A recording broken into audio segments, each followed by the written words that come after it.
It is one of the greatest engineering feats of all time. A miracle made of brick and mortar that defied the doubters and helped inspire the Renaissance. The dome of the Florence Cathedral, built 600 years ago by a goldsmith with no training as an architect, who dared to attempt the impossible. He constructs the dome at a time where the technology should not have permitted it. It just should not have been possible. Constructed of over 4 million bricks, weighing 40,000 tons, it's the largest masonry dome the world has ever known. Yet the methods used to build it remain a mystery. Now, a professor obsessed with the dome's secrets joins forces with a team of American bricklayers to put his theory to the test. The other bricks. I had to figure it out myself because the builder didn't write anything down and he didn't leave anything behind. This must be the way they've done it. This would be the only way that it makes sense. Great Cathedral Mystery. Right now on this Nova National Geographic special.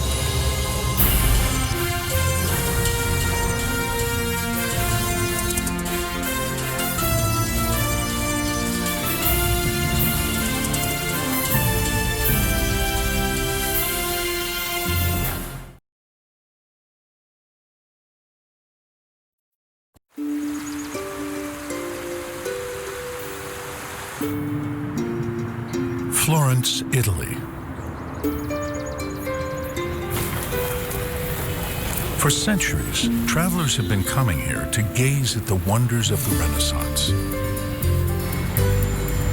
600 years ago, this city experienced a creative explosion unlike any other. Visionaries like Leonardo da Vinci and Michelangelo flourished here in an atmosphere that celebrated imagination and innovation. Many believe the Renaissance began with the completion of the city's most visible landmark, the dome on the Cathedral of Santa Maria del Fiore.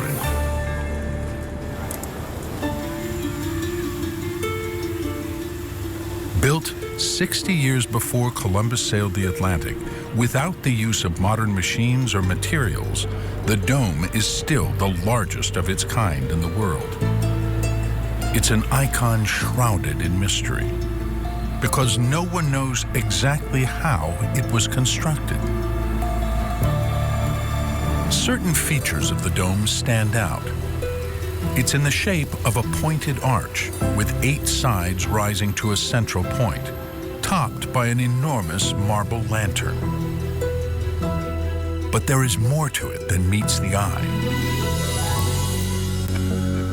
The exterior tiles conceal walls containing over 4 million bricks. And what appears to be a single solid structure is actually 2 domes, one inside the other. The interior dome covers an open space nearly half the length of a football field, while the outer shell rises 10 stories atop cathedral walls, themselves 170 feet high. Questions about how the dome was built persist to this day. 6 centuries ago, how could builders work at such great heights? How could they know the 8 sides would meet in the center? And how did the steep brick walls hold together without collapsing? With the dome, Florence moves into an entirely different dimension. The dome becomes the hub of a new city, of a new world. This is so soaring, so daring, so confident, so absolute a structure. It's like a work of God.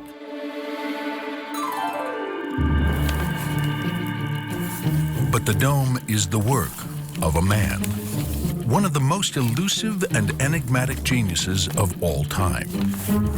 His name was Filippo Brunelleschi.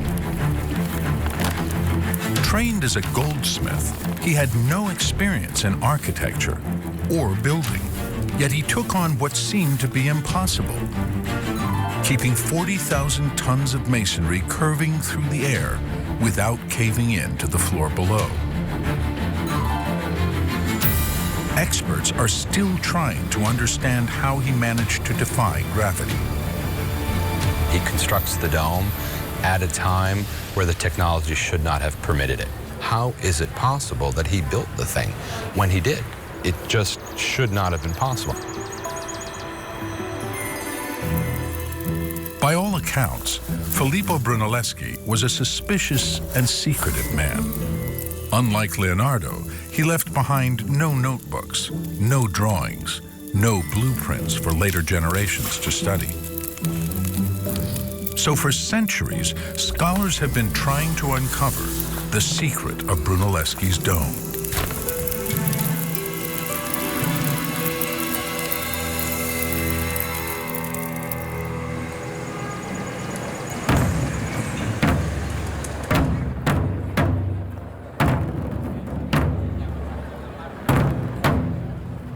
Brunelleschi is so revered in Florence, they hold a parade every year on the anniversary of his death.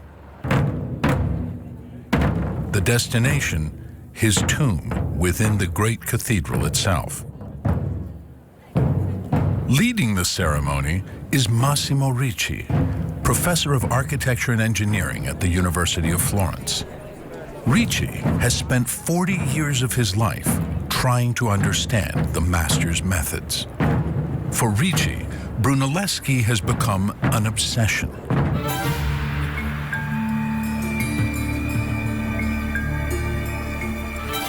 Lo studio della cupola. The study of the dome is so difficult and so daunting because it forces you to deal with the mind that created it. It's a direct relationship with the way of thinking that existed outside the norm.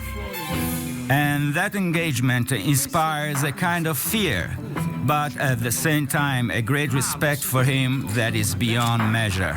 Smisurata stima della persona, di lui. The mystery of the dome has taken such a hold on him that for nearly 25 years, Ricci's been building a dome of his own in a park in a residential neighborhood in Florence, employing what he believes to be Brunelleschi's methods.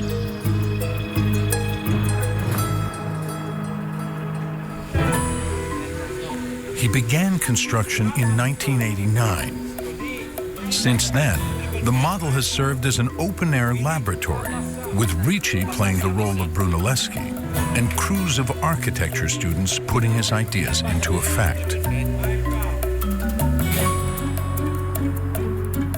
Ricci insists his approach is the only way to answer questions that have mystified scholars since the Renaissance.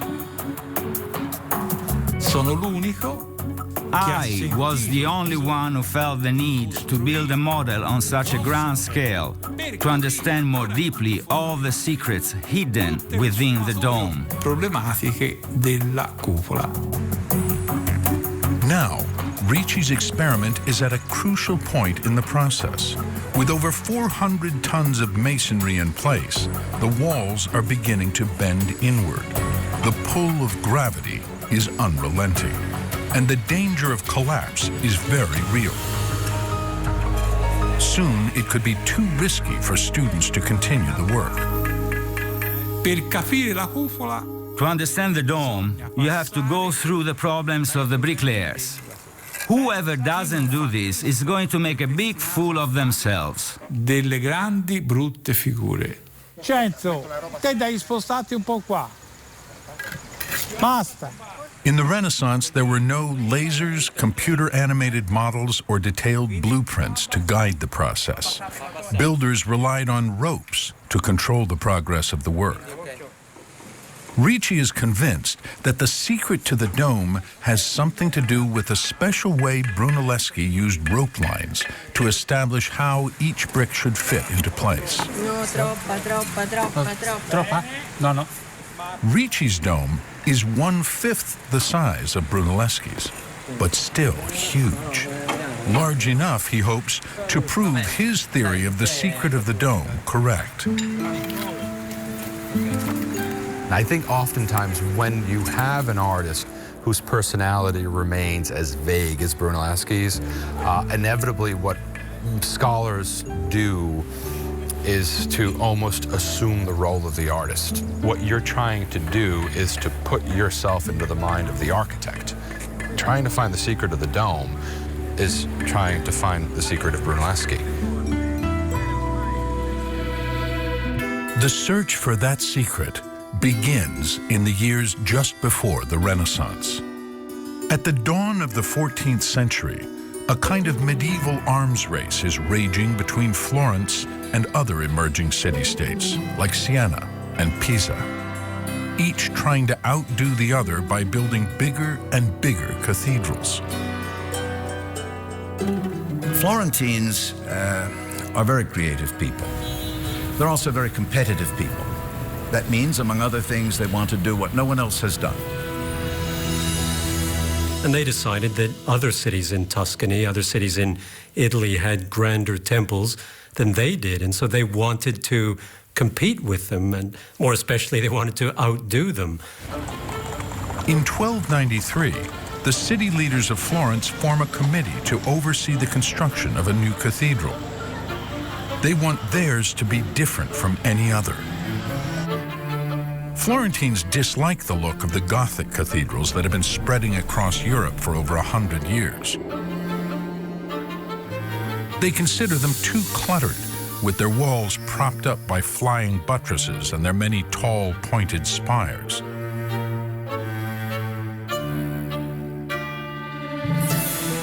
For inspiration, the committee looks to ancient Rome, in particular, to the classical temple honoring all Roman gods, the Pantheon.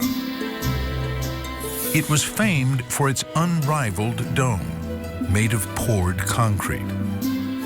But such engineering technology had been completely erased by centuries of war. And it's the accepted wisdom of the time that no culture will ever rival the Romans in the building arts. Florence is determined to surpass all architectural glories, past and present. Through the 1300s, the Cathedral Committee's vision for Santa Maria del Fiore keeps expanding. Longer, wider, higher. Eventually, the committee's reach begins to exceed its grasp. They were really presenting themselves with a serious problem, because in enlarging the church, what they're also enlarging is the crossing area of the church, right? Essentially where the two arms would intersect. Like many cathedrals, Santa Maria del Fiore is in the shape of a cross. The larger the church, the larger the area over the altar place needed to be covered by the dome. They eventually create a crossing space which measured 143 feet 6 inches across. Today, in the 21st century, it would be difficult for us to cover, to roof such a vast space. In the 14th and 15th centuries, theoretically, it should have been impossible. A mural depicting the cathedral years before the dome was begun shows what the committee had in mind: an enormous pointed dome with 8 sides meeting at the top. There's no question it's going to be spectacular. There's just one catch. No one knows how they're going to build it. What was so challenging about building a dome on this cathedral? After all, a dome is nothing more than an arch rotated 360 degrees. And by 1300, Gothic cathedrals had been using arches and vaulting for over 100 years. How did they do it? Medieval technology relies on wooden frameworks to hold the masonry until the final piece is put in place. The two sides pushing against each other allowed the structure to stand on its own. This method is known as centering. In the Middle Ages, if we're building a vault, okay, we build that wooden framework. We put our blocks, our bricks on top of it. We wait for the masonry to dry.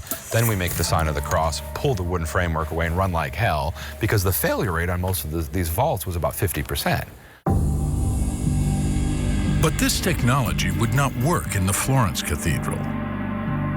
The problem with the wooden centering for Santa Maria del Fiore was that it was going to be unprecedented in scale if they built it. It would have been enormously expensive. The area beneath the dome is so high and so wide, just building the wooden framework to support the masonry would have taken hundreds of trees, years of construction, and huge amounts of money. Unless someone, someday, invents a way to keep curving walls in place as they rise, the dome will never be built. I mean, for me, the most extraordinary thing about the construction of the cathedral is undertaking a project that you knew fully well you did not have the technology to complete. By the time Filippo Brunelleschi is born, the cathedral has already been under construction for 80 years, with no solution in sight to the problem of the dome. Brunelleschi spends his youth being trained not as an architect or stonemason, but in a trade that continues to flourish in Florence to this day: precious metals. It's a path followed in later years by many artists, including Donatello and Leonardo da Vinci. He began in the workshop when he was 14 years old, his father's friend's workshop. He apprenticed until he was 17 or 18, and he learned all the techniques typical of the Florentine tradition. To us in the 21st century, that may seem a slightly odd way to get your start in architecture. But in fact, you could have had no better training in the 15th century to become an architect or a sculptor or the designer of any sort. They worked with gold, they worked with silver. They used their minds as well as their hands. They had to figure out how to make things work both practically and also aesthetically.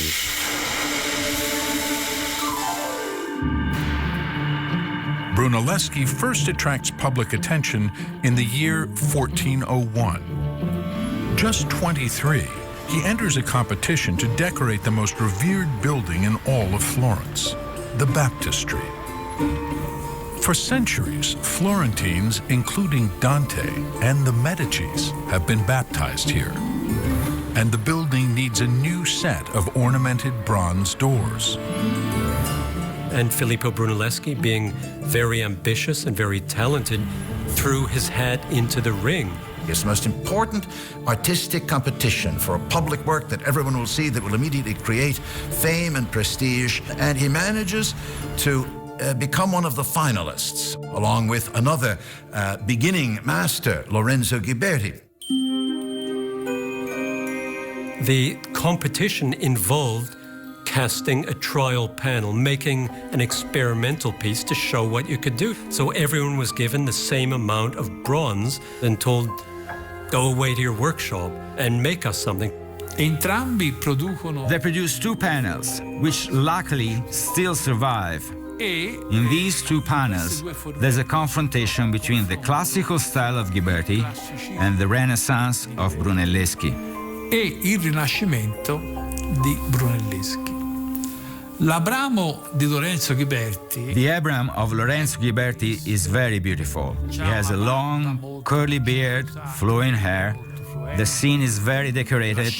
It's very rich in detail. Da tutta una serie di particolari, no? The one from Brunelleschi is one of incredible humanism. Ecco. That's already something new. Look at the way in which Abraham wants to kill his son.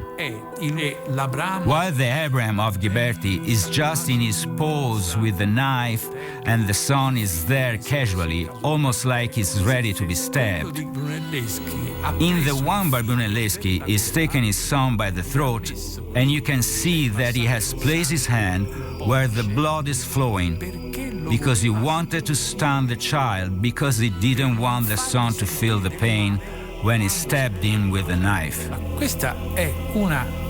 This is the creation of an incredible genius. Above all, it defines Brunelleschi as an artist. That is the difference this brought to the art of 1400 in the Renaissance. This is the Renaissance. Questo è il Rinascimento.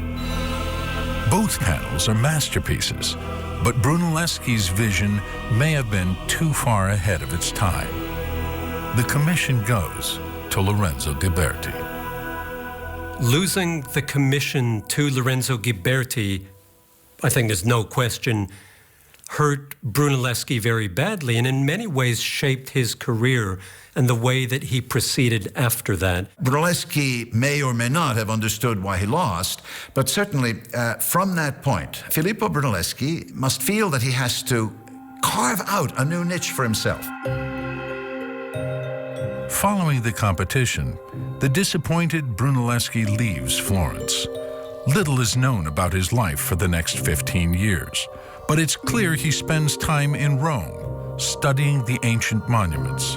Some believe he's already preparing himself for a future challenge, building the dome on the Florence Cathedral.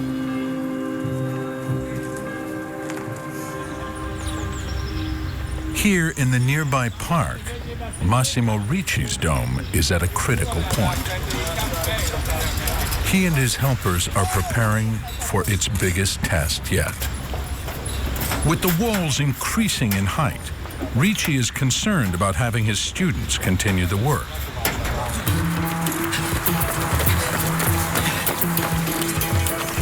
So a new team has arrived in town to help push Ricci's experiment forward. Good morning. They are all master bricklayers from the United States. Nice to meet you, sir. Dave Wysocki.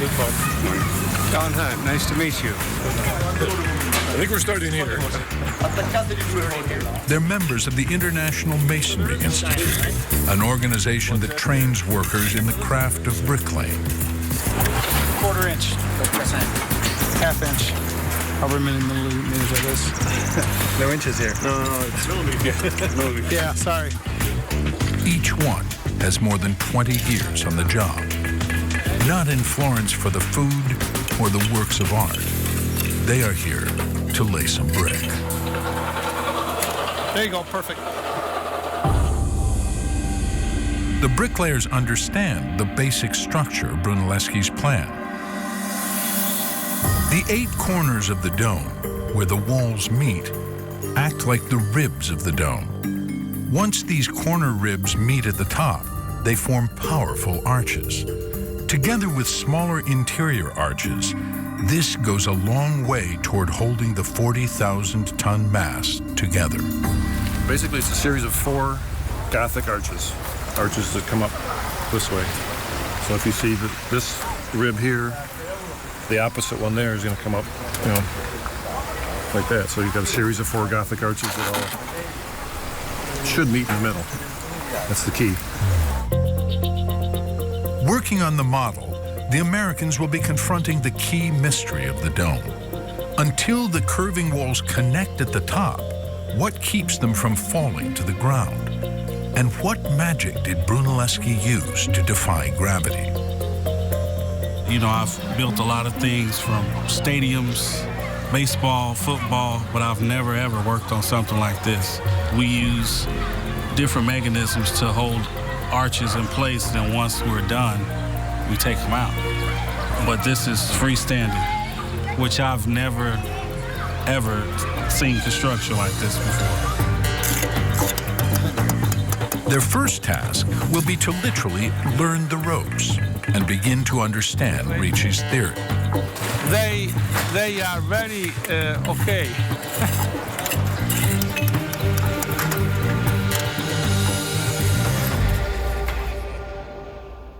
By 1418, more than 100 years after work had begun, the enormous cathedral is almost complete.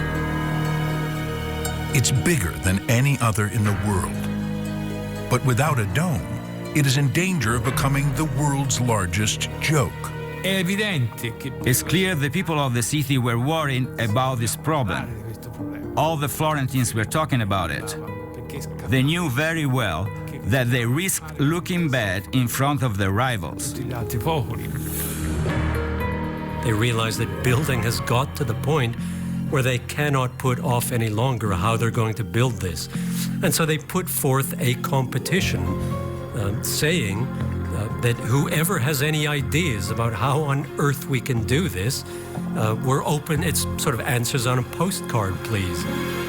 They didn't have any idea what they were going to do. Non sapevano che pesci prendere.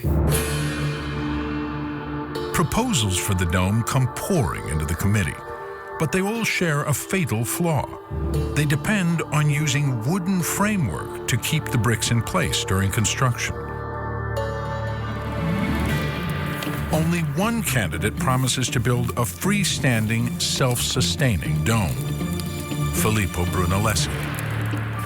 He tells the committee he has figured out a way for the dome to stand on its own, even as it is curving inward. The financial advantage of that must have been extraordinary, but the skepticism was probably even greater, in the sense that how could that be possible? What will prevent that structure from simply sliding out and caving in as we're building it? But there's a problem. The 41-year-old Brunelleschi has never built anything. When they get to that final piece, I mean, this is really the climax of the entire two-century construction history of the church. Who is this man working in jewelry who now steps forward and says, look, I have the credentials, I have the know-how, I have the inspiration to actually design the structure? And would you have trusted him? I mean, I would not have.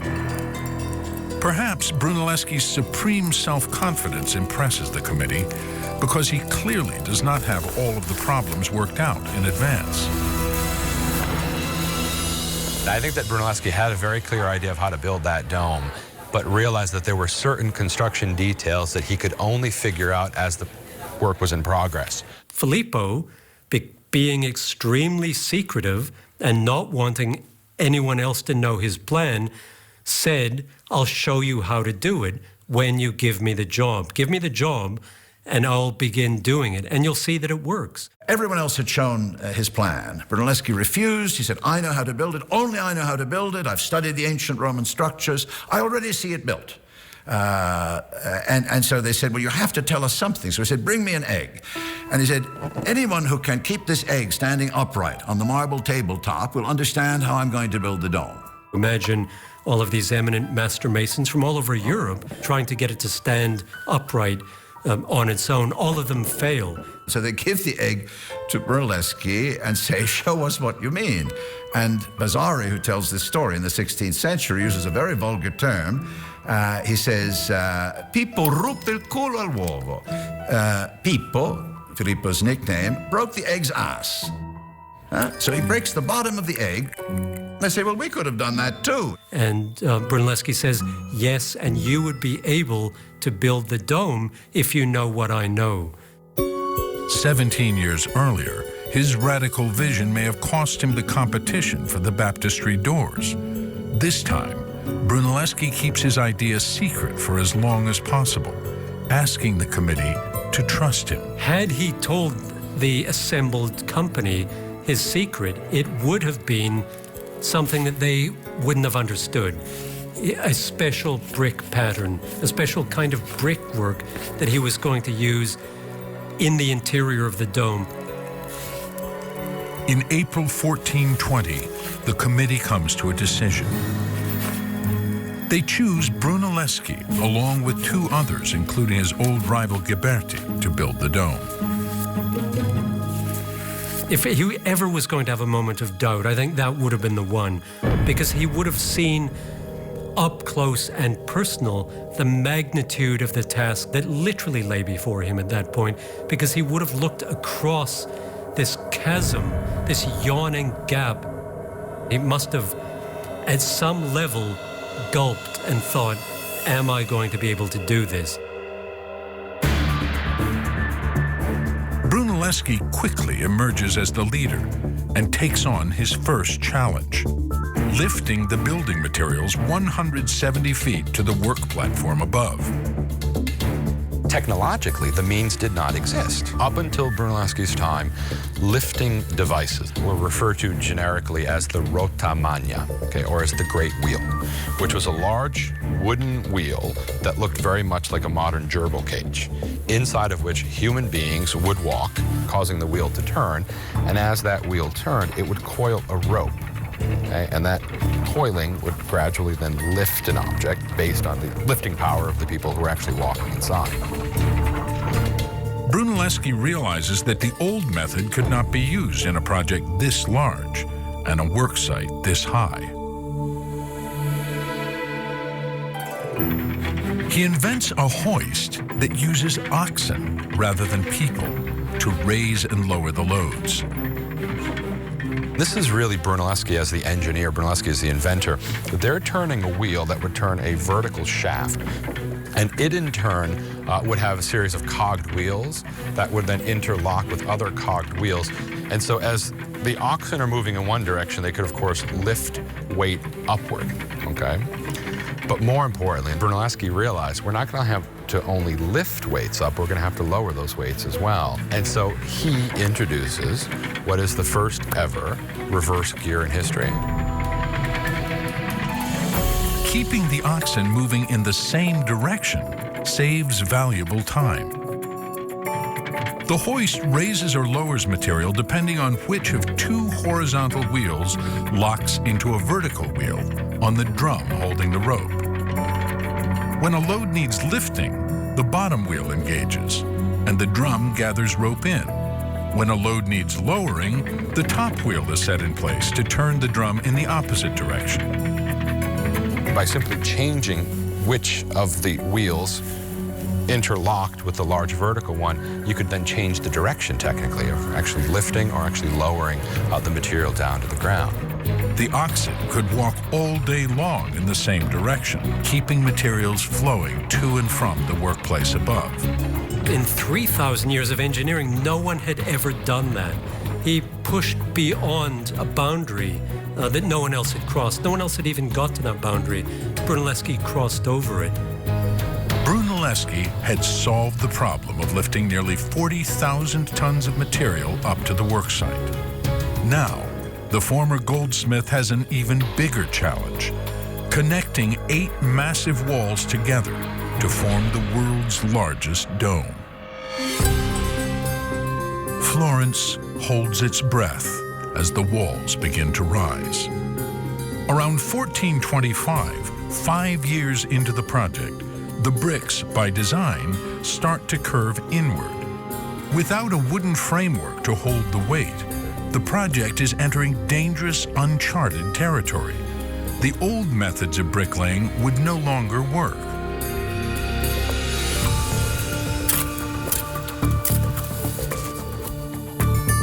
Most walls are built by simply laying bricks along straight lines, one after another, layer upon layer.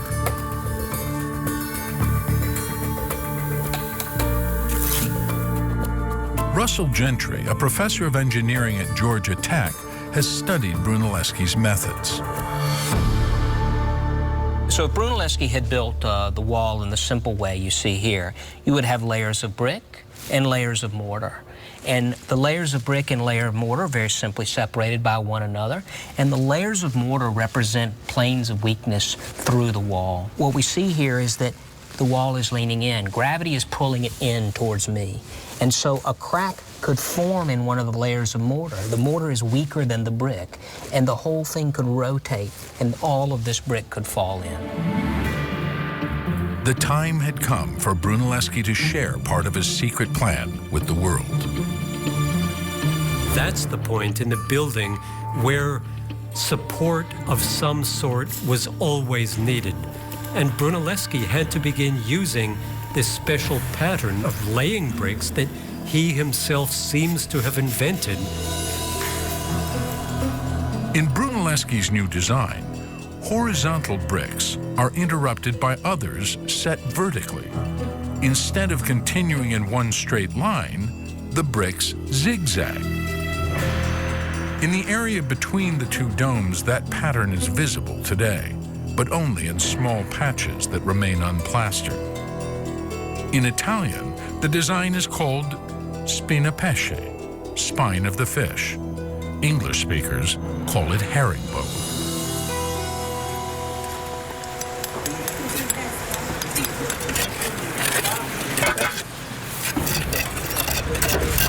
I think we're having spina pesce for a dinner. The herringbone design is even easier to spot in Massimo Ricci's dome. The pattern is simple. And it's a method the American bricklayers catch on to rapidly. Okay, good fit.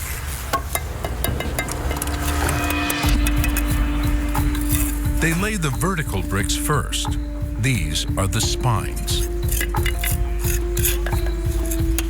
Once the spines are set, the horizontal bricks are then wedged in between the spines, row after row. In all their years of working, the Americans have never seen bricks laid quite this way. It's completely different. Techniques are definitely way different than what we're used to. This system is pretty amazing, really. The vertical bricks in the spina pesce pattern block the mortar's planes of weakness. This prevents large sections of wall from separating or shearing and tumbling to the ground. If everything was laid horizontally and you just brought it in slowly each time, you would always have a shear point, a shear plane where that could slide off. Where here, you don't have any single shear point anywhere. It's all tied together a million times.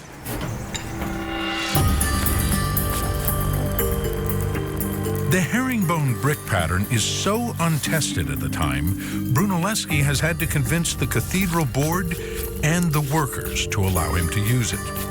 Once again, Brunelleschi is going against convention. He's also asking his workers to trust him with their lives. They were working around about 220, 230 feet in the air, and they were literally hanging over an empty space where if they fell, it was certain death. And so Brunelleschi certainly needed to have his men have faith in him, and they needed to believe that Brunelleschi knew what he was doing. Brunelleschi must have done something to convince the workers to trust this new method. But what? The answer may lie in a building that sits just behind the cathedral, in the very shadow of the dome. It was built as a theater in the 1800s. Many years later, it was converted into a parking garage. Grazie. While renovations were going on to build a new wing of the Cathedral Museum, archaeologists dug out centuries of landfill and discovered buried treasure. What now appears to be a hole in the ground would have been a freestanding structure in the 15th century, the remains of a dome, perhaps left there by Brunelleschi himself. Professor Francesco Guerrieri of the University of Florence is overseeing the discovery. Ecco qua, questa è la famosa cupolina. Here it is. This is the famous little dome. It was discovered in November 2012, and it surprised the world of architecture. Tutto il mondo della cultura architettonica. The top has been lost to time, but the inward curve of the walls remains. The little dome's base is constructed of sandstone. The brickwork only begins a third of the way up the wall. This proportion mirrors exactly the design of the cathedral dome. And the brickwork is done in a herringbone pattern. I was immediately excited about it because, having recognized the presence of the herringbone, I immediately connected it to Brunelleschi's technique. Alla tecnica brunelleschiana. And do you think Brunelleschi stood here and said, "This is how I'm going to do it. This is the secret to building the dome"? È molto probabile, è molto ragionevole. Yes, it's very probable that during the construction, Brunelleschi was here to demonstrate the use of the herringbone method. Un po' la tecnologia della spina pesce, yes, I think this is the model.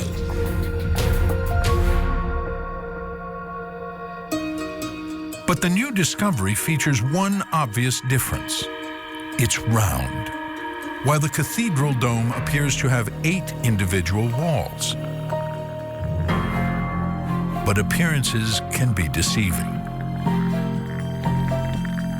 Brunelleschi uses the Spina Pesce pattern to create a dome that looks like an octagon, but is actually one continuous spiral. So we're here looking at the corner of Massimo's dome, and what we can see behind the corners, we see the start of the bedding of the masonry, and as we go up, we can see the bricks in the Spina Pesce pattern. And if you watch carefully, you can see that they start here and they wrap up around behind the corner and continue uninterrupted from one face of the dome to the other face of the dome. By simply turning some bricks on their sides, Brunelleschi establishes a new pattern and achieves 2 important goals: preventing cracks from spreading and binding the 8 walls into one unified mass.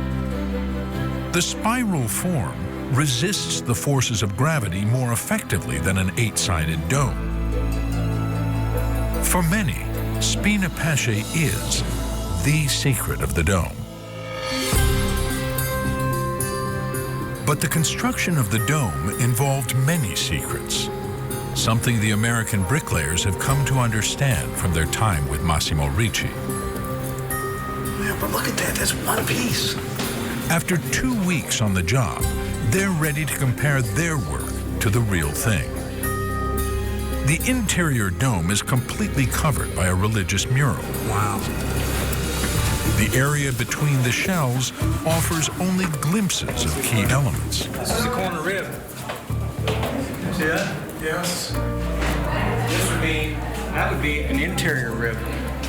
And plaster conceals all but a few patches of brickwork. As you can still see, here's a good illustration of Spina Pesce. Oh, man, this is unbelievable. Yes. It's scary looking, isn't it? It really is. We can't be complaining about anything over our little 1/5 scale, about 10 feet off the ground anymore. No. Okay. On the way down, the workers notice something that escapes all but the most experienced eye. You see this, guys? See how this is coming up to the center, just like on the model? You see that? Yeah. Both of these, that's the horizontal arch right there. The bricks are sloping down from the corner ribs toward the centers of the walls. The massive scale of the dome makes it difficult to see. But the Americans recognize its significance from Massimo Ricci.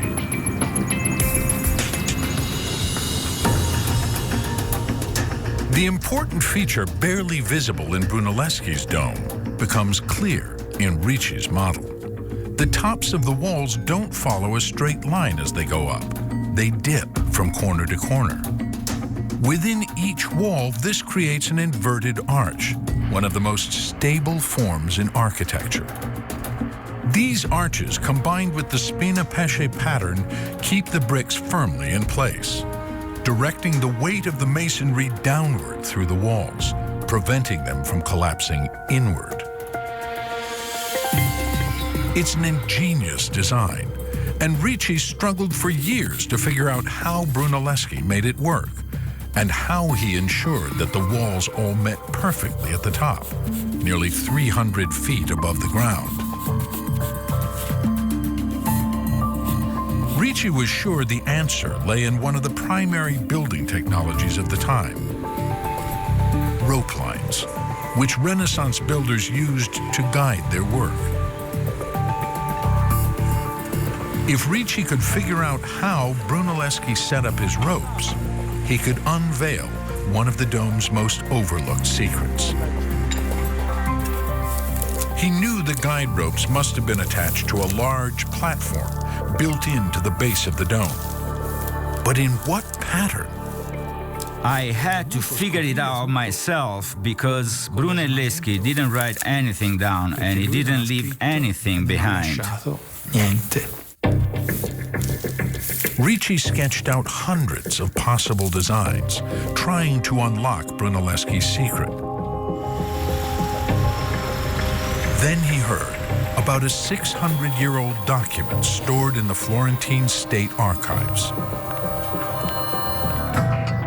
It's a drawing done on parchment about 5 years after work on the dome began. It's the only surviving eyewitness sketch of the dome's construction. And it's a scathing criticism of Brunelleschi's methods. The critic, named Giovanni Di Prato, detailed what he considered to be Brunelleschi's mistakes. The dome, he warned, was doomed to collapse. He's really tearing him apart. He's trying to tear apart Brunelleschi, but in effect, Giovanni da Prato wasn't able to understand much of what Brunelleschi was doing.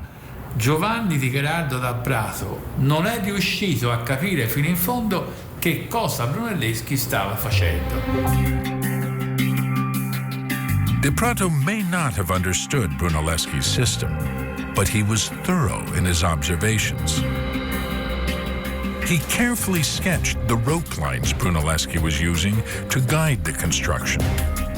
More importantly for Ricci, Di Prato also drew the work platform to which the ropes were attached.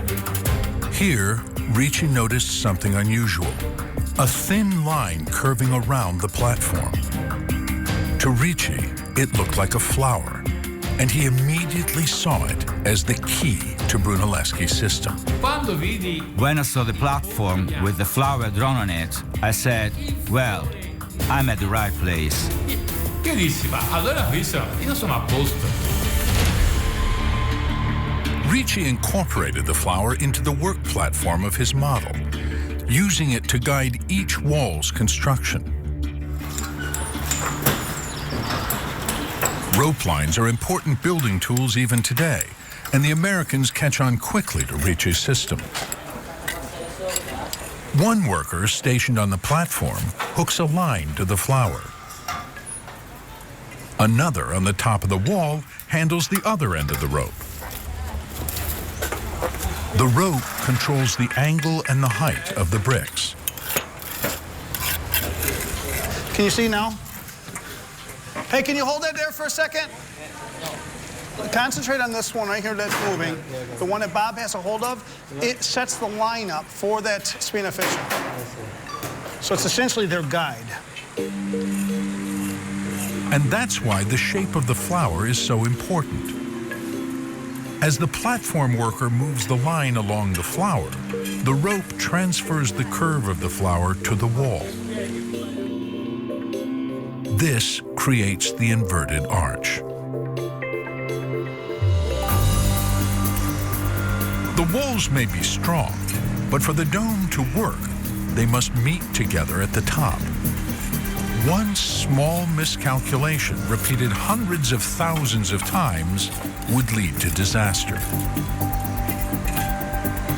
Here's the angle, and as you go up, so it should follow that all the way up. Say if this one's not correct, as you get that dome closing up to the top, it's not going to want to hit in the middle. So you might, the dome might be this way, or it might be this way. How could Brunelleschi know his dome was on the right track? The answer is in the lines. Crisscrossing from wall to wall, they establish the center point. And before any rope line guides a brick into place, it must pass through that center. Brick by brick, the walls of Brunelleschi's dome rise until they meet at the top, nearly 300 feet in the sky, and the dome is complete.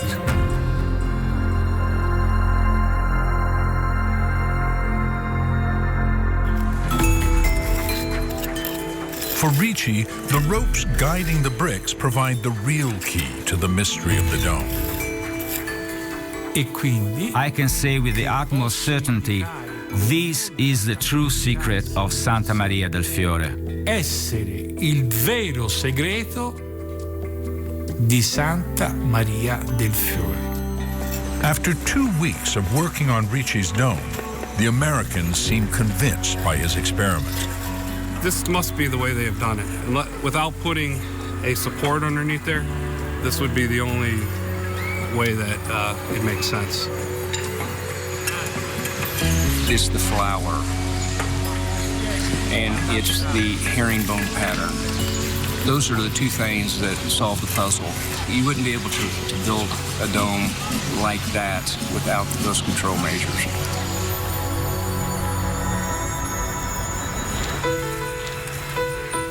Massimo Ricci has now been working on his dome longer than it took Brunelleschi to build the original.